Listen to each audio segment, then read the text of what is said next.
हिंदू राष्ट्र का बिगुल तुमने बजवाया है।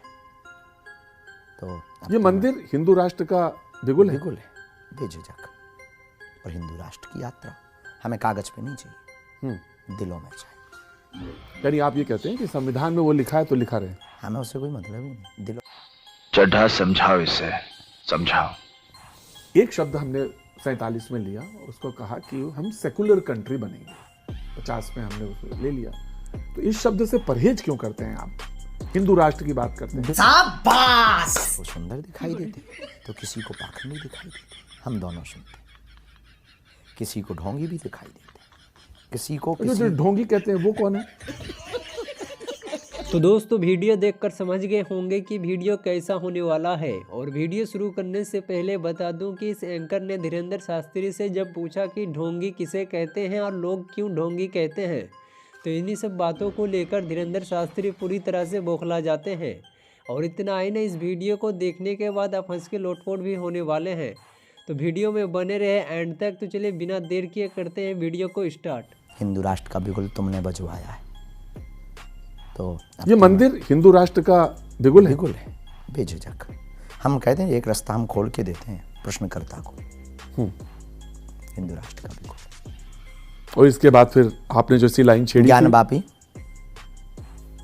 कृष्ण जन्मभूमि, संस्कृत में संस्कृत का प्रचार, और लोगों के सद्विचार, और हिंदू राष्ट्र की यात्रा हमें कागज पे नहीं चाहिए, दिलों में चाहिए।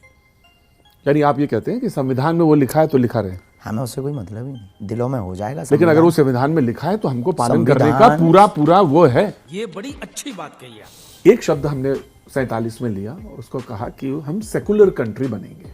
50 में हमने उसको ले लिया। तो इस शब्द से परहेज क्यों करते हैं आप? हिंदू राष्ट्र की बात करते हैं। सेकुलर का मतलब ये भी नहीं है कि राजनीति के लिए तुम राम के हो जाओ फिर रावण के खानदान के बन जाओ। सेकुलर का मतलब ये भी नहीं है कि तुम कृष्ण की जगह कंस के गुणगान गाओ। सेकुलर का मतलब ये भी नहीं है कि तुम समय के साथ साथ सभी मजहबों के हो जाओ। सेकुलर का मतलब है जिसे जो अच्छा लगे सो माने। ये अपने अपने राम सेकुलर का मतलब है। हाँ, तो आपने जो आखिर अंतिम वाक्य बोला कि अपने अपने राम, और जो तुम्हारी आस्था है उस पे रहो, डटे रहो, बेझिझक, तो दूसरों को गाली भी नहीं। शाबाश! वो राजनीति में भी खूब चलता है। हाँ। कट्टर है ना, आपने सुना है ना? सुना है ना, कट्टर राजनीतिक, हाँ। कट्टर देशभक्त, कट्टर राम भक्त, कट्टर हिंदू। कट्टर हिंदू। हाँ। आप कहाँ? हम कट्टर मानवतावादी।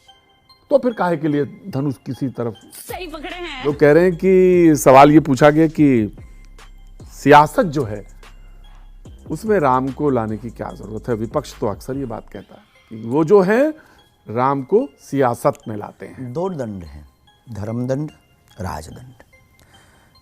धर्म से राजनीति चलती है, राजनीति से धर्म नहीं चलता। एक सिद्धांत पहले ये समझ लें।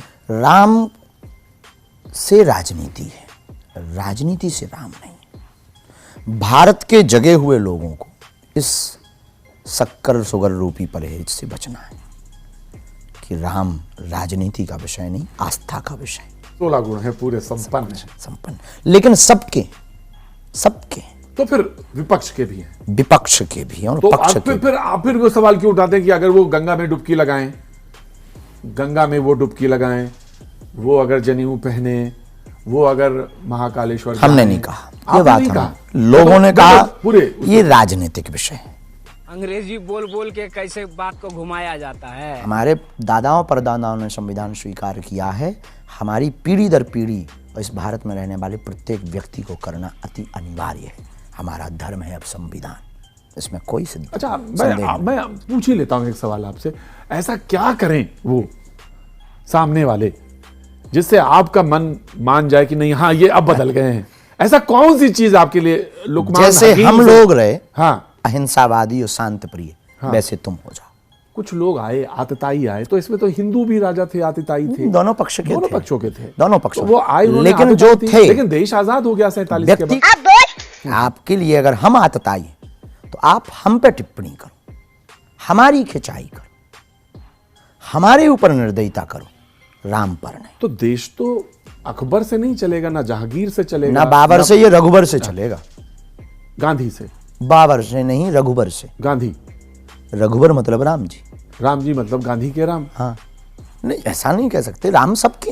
हाँ वही, मतलब राम राष्ट्रपिता है ना वो तो। राष्ट्रपिता के भी राम हैं। हाँ। महात्मा गांधी राष्ट्रपिता के भी राम हैं। हाँ। हमारे भी राम हैं, आपके भी राम हैं। हाँ। सबके राम हैं। वो इतना बड़ा राम भक्त है कि जब गोली लगती है तो कहता है हे राम। हे राम। तो आपको तो इसमें कहीं कोई परहेज नहीं, कोई दोष नहीं। लोगों ने समझा नहीं है हमें, एक पक्षीय समझ लेते हैं लोग। एक पक्षीय नहीं है, हम न्यायपूर्ण तरीके से बात कर रहे हैं। जातिगत गणना क्या है फिर? और फिर वो लोग फिजूली कौन? की बात है। हाँ? जातिवाद बढ़ाना ही कैंसर है।